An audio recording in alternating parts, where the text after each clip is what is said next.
Implementar estrategias en el aula que impulsen el desarrollo del pensamiento crítico del alumno, utilizando herramientas que promuevan y acerquen a la comprensión de la ciencia, contribuye en la formación de ciudadanos sensibles y creativos ante el mundo natural y social. Hoy, en Diálogos en Educación, estaremos hablando sobre divulgación científica escolar. Iniciamos.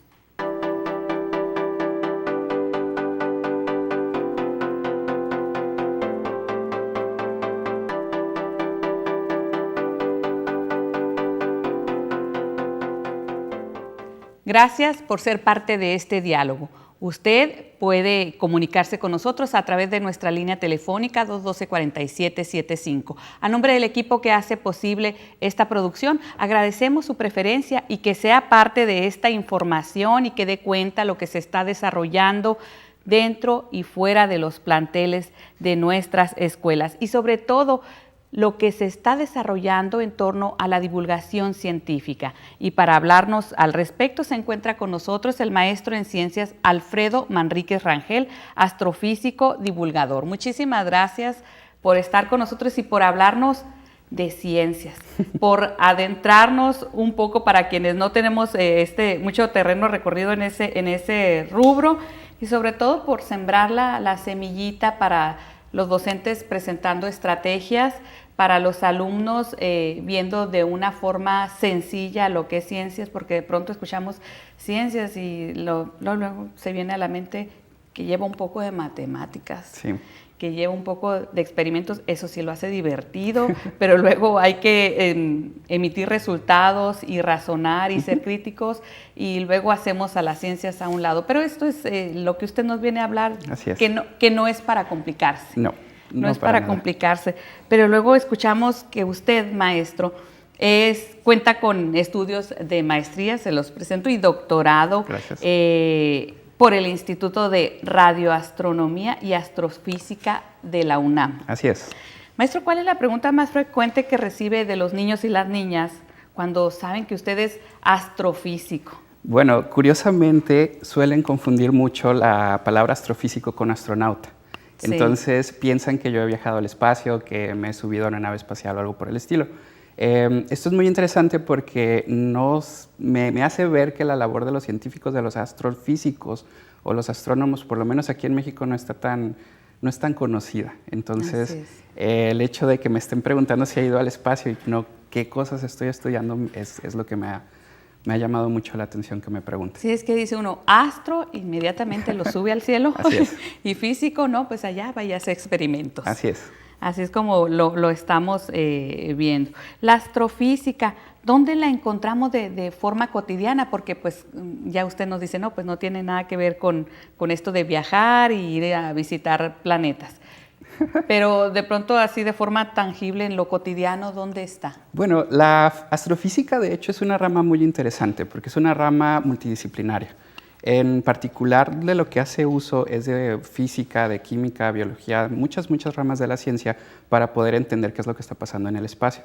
Entonces, más que hablar dónde encontramos la astrofísica, es qué cosas comunes, normales de nuestra vida diaria encontramos en la astrofísica. Entonces, desde la física o los fenómenos que ocurren, por ejemplo, cuando hervimos una olla con agua, cuando preparamos el café, cuando nos levantamos y vemos el sol, por ejemplo, el calor que nos da en verano también. Todo ese tipo de fenómenos son fenómenos que se pueden explicar mediante la física y que encontramos también en el espacio. Entonces, es una cosa muy bonita saber que las cosas que tenemos aquí abajo en la Tierra son las mismas cosas que están sucediendo allá arriba. Es algo que les llama mucho la atención a las personas cuando se los platico, porque no son cosas muy complicadas. Curiosamente, uno pensaría que son temas extraños, con mucha matemática, muchas cosas muy complicadas, pero el laboratorio del espacio es una cosa tan simple que los fenómenos son muchísimo más fáciles de entender cuando estamos allá arriba que cuando estamos aquí abajo. Cuando están allá arriba es más fácil, sí, todavía que con lo que tenemos aquí sí, en el diario. Bueno, ahorita me va a hablar más al respecto de eso. Cuando hablamos de ciencia, ¿a qué fenómenos estamos haciendo alusión? Bueno, la ciencia, que es algo que yo promuevo y que algunos colegas también lo manejamos, más que un conjunto de conocimientos, un montón de fenómenos, es un método que es algo que es importante recalcar. Es un método científico, o sea, es una forma de conocer el mundo, de reconocer los fenómenos que ocurren a nuestro alrededor y poderles dar un orden y una lógica. Entonces, la ciencia la hacemos cuando tratamos de entender los fenómenos que están pasando a nuestro alrededor. Si nos preguntamos de una forma ordenada, podemos llegar a conclusiones bastante certeras, bastante interesantes respecto a esos fenómenos. Entonces, la ciencia la podemos encontrar en todas partes siempre que nos estemos haciendo preguntas pues de nuestro alrededor, de nuestro entorno. Entonces, todo el mundo puede ser científico, todo el mundo puede pensar científicamente siempre que entienda cuál es el método, desde niños chiquitos hasta pues, profesores o universitarios o personas grandes. No necesariamente se tiene que tener una carrera o una formación científica para poder hacer ciencia.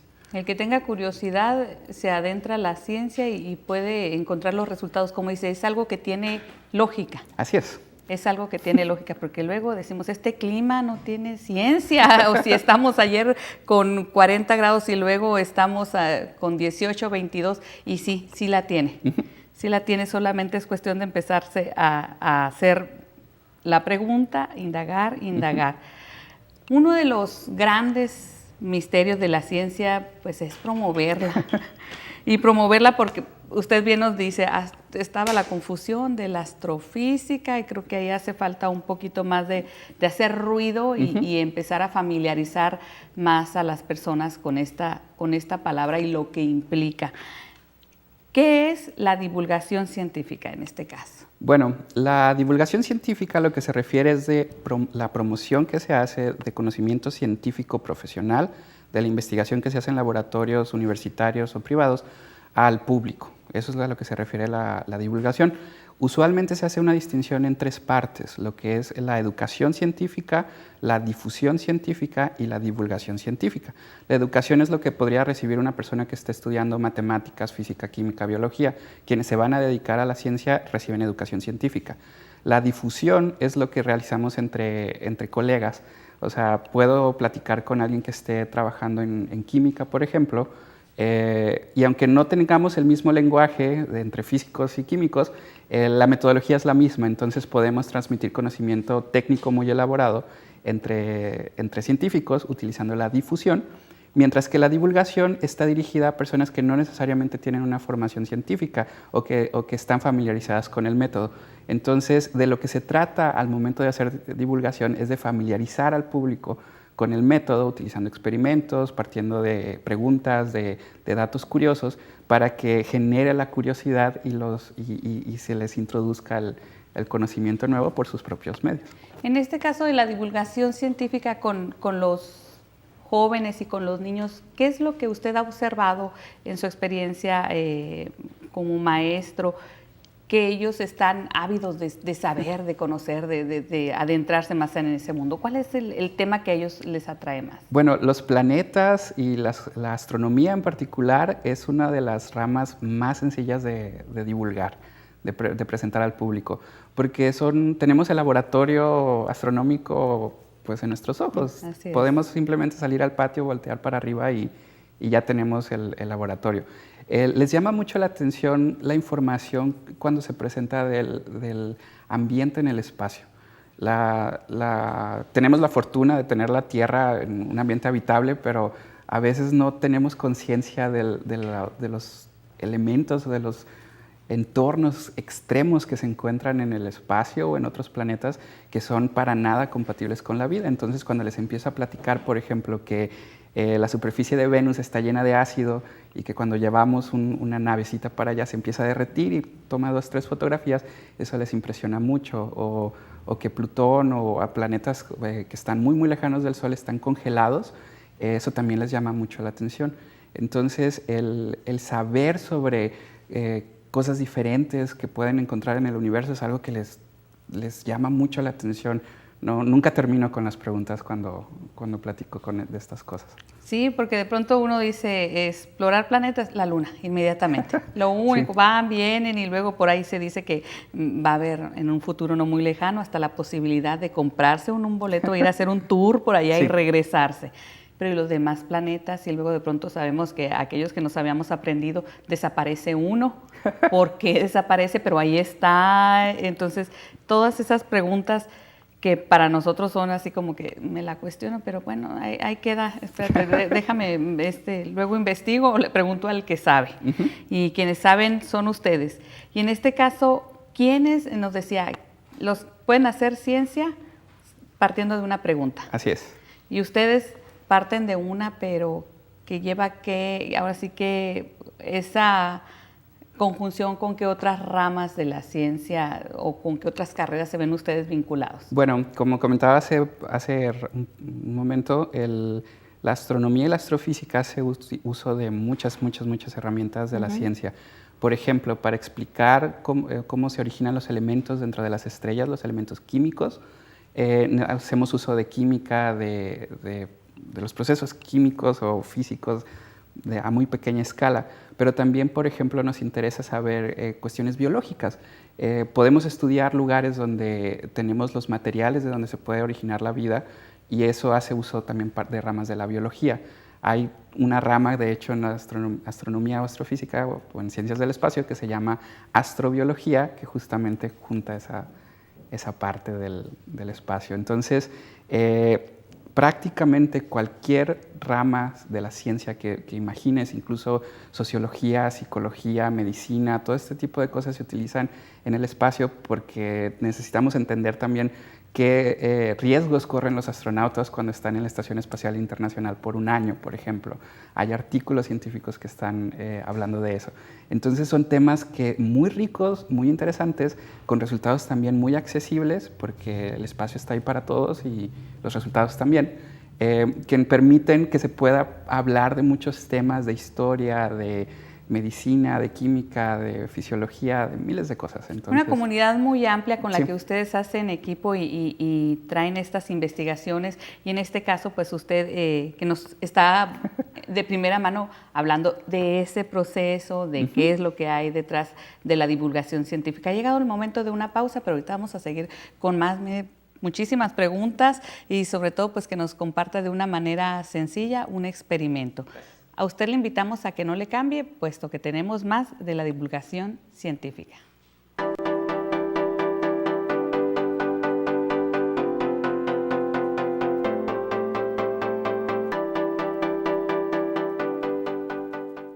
Gracias por continuar con nosotros en Diálogos en Educación. Recuerde, el tema de hoy es la divulgación científica escolar y se encuentra nuevamente, lo presento para quienes se están incorporando en este segundo momento, el maestro en ciencias Alfredo Manríquez Rangel, astrofísico divulgador. Y estábamos hablando antes de irnos pues de la divulgación científica, y la pregunta que nos viene a la mente ahorita es, en Sonora, ¿qué está sucediendo en este terreno de la ciencia? ¿A qué niveles se está trabajando en desarrollar y abonar para la ciencia? Bueno, principalmente en México la labor científica se realiza en universidades, y aquí en Sonora la Universidad de Sonora tiene laboratorios y científicos de muy alto nivel que están haciendo ciencia en todas las áreas.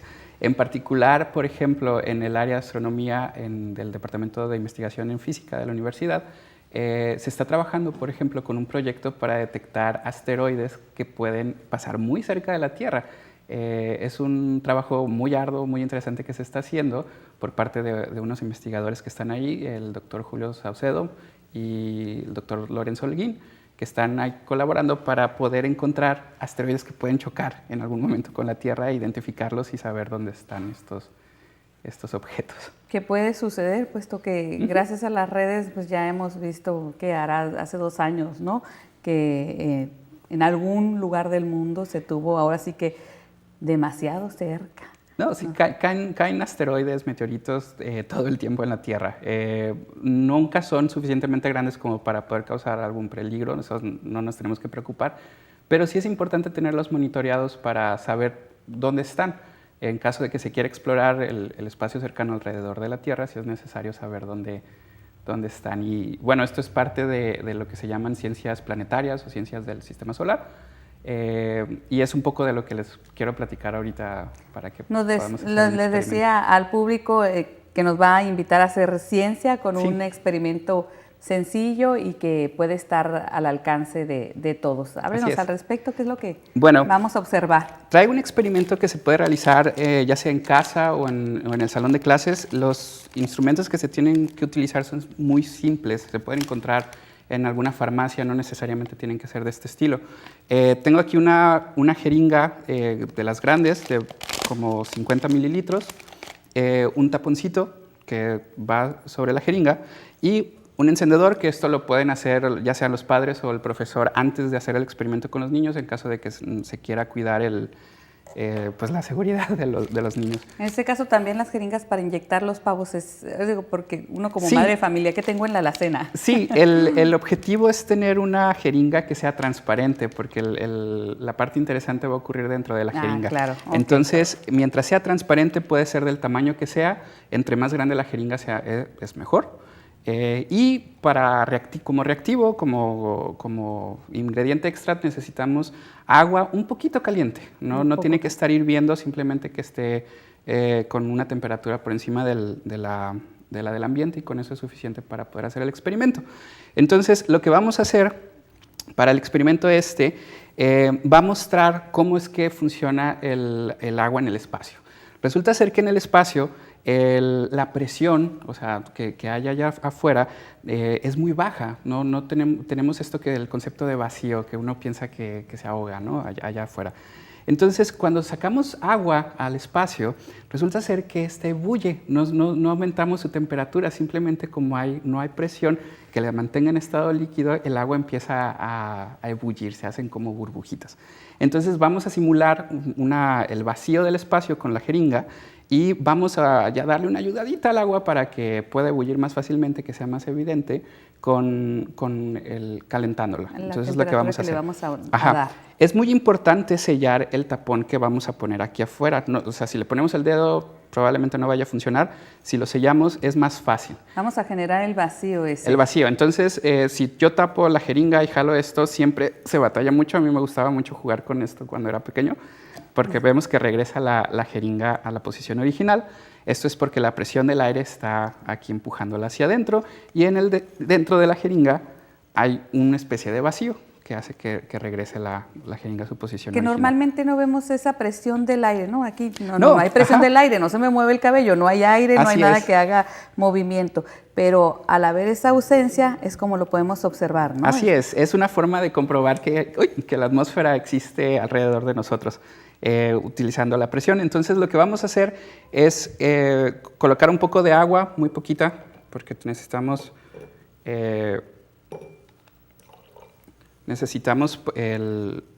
poder mover el émbolo de la jeringa. Vamos a sellar la jeringa con nuestro taponcito que está sellado con el encendedor. O sea, el plástico aquí quemadito hace que esté sellado. Entonces, lo que vamos a observar es que al momento de estirar el émbolo, empiezan a aparecer burbujas y se evapora un poco de agua. Se empieza a poner como empañada aquí. Y ahí se está moviendo. Se está empañando ahí el agua, aquí ya se enfrió. De hecho, empieza a hervir, pareciera que está hirviendo, exactamente. Entonces, esto que está ocurriendo es porque la presión del agua está haciendo que empiece a evaporarse debido a que estamos generando vacío dentro de la jeringa. Esto es por lo cual, por ejemplo, aunque tengamos temperaturas dentro de las que encontramos aquí en la Tierra, en la Luna o en algún otro planeta, muchas veces no encontramos agua líquida en la superficie porque la presión de la atmósfera no es suficiente para mantener el agua líquida allá. Eso es lo que observaríamos. Lo que observaríamos. De estar allá. Y una forma de acercarlo es una forma muy sencilla. Una jeringa la explicación, y agua. Ir haciendo la observación y los jóvenes haciendo el análisis de lo que están viendo. Así es. Así se hace divulgación. Así es. Así de sencillo. Pues pareciera que la invitación está también para los padres y madres de familia que sean parte de esto y vayan sembrando esta semillita para los niños y pues que se perfilen para su futuro no muy lejano y se vayan familiarizando con esto de las ciencias. Ciencia y tecnología, ¿siempre van de la mano? Usualmente, se nutren mutuamente entre las dos. La ciencia permite como obtener los conocimientos y la tecnología aplicarlos. Entonces, desarrollar ciencia y tecnología es prácticamente hacer... Van de la mano. Van de la mano. ¿Y qué ha significado para la ciencia el hecho de que hoy tenemos, ahora sí que estamos viendo de una forma muy sencilla un experimento, pero ahora gracias a la tecnología, estos experimentos se van vaciando en un ordenador? Así es. ¿Qué ha significado este cambio, este bueno, impulso? Eso en particular para mí como divulgador es muy importante porque uno de los factores importantísimos de la ciencia es poder transmitirla y hacer la reproducción del experimento. Sí. Es como el objetivo último de la labor científica, así es.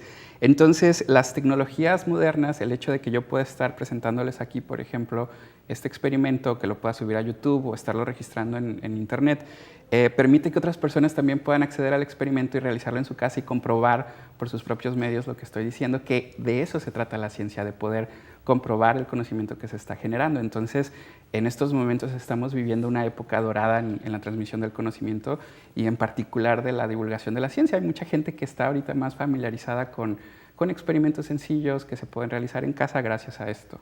Así que se puede utilizar muchísimas herramientas para... Entonces ahí está ese portal, esa ayuda tanto para el que tiene solamente la inquietud o para quien va a desarrollar una investigación o también son ustedes ahora sí que el inicio de algo que pudiera resultar una propuesta más atractiva dentro de los experimentos. ¿Qué observa como divulgador que sucede al momento de acercar a los alumnos a la ciencia, a este tipo de experimentos? Llámese preescolar, de pronto luego empezamos con que hay que tener muchos cuidados, pero para sus niveles y sus alcances, ¿qué sucede?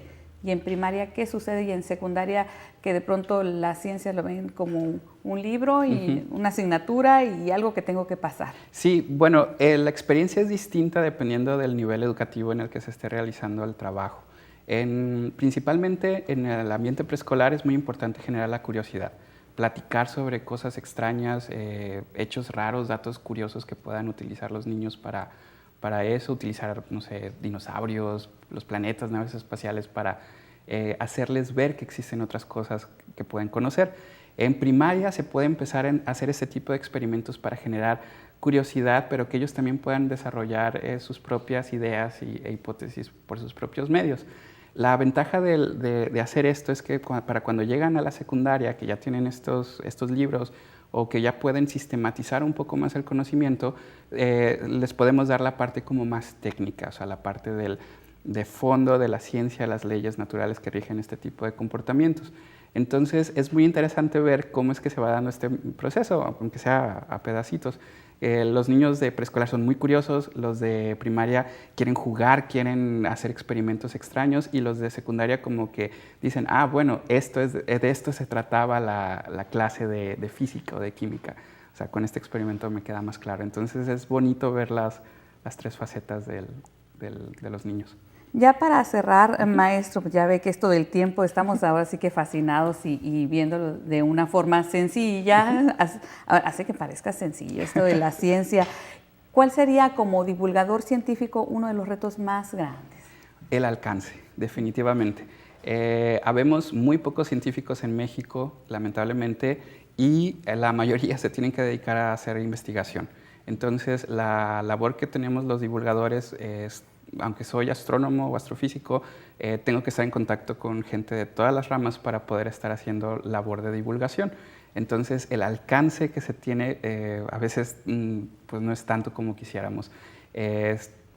Si se pueden poner en contacto con las universidades, con los institutos que están haciendo investigación o ciencias en sus lugarcitos de trabajo, en las otras campus de la universidad, por ejemplo, dentro del estado, ahí va a haber gente que va a estar haciendo ciencia y que les tienen el gusanito de la divulgación. Siempre existe alguien por ahí. Siempre hay alguien, y si ustedes lo están promoviendo y si ustedes lo están sembrando, pues mucho que mejor. Muchísimas gracias por venir a mostrarnos un experimento, por hacer divulgación científica y recuerde, las puertas de Televisión Educativa están abiertas para este tipo de propuestas y más. Muchísimas gracias. Muchas gracias.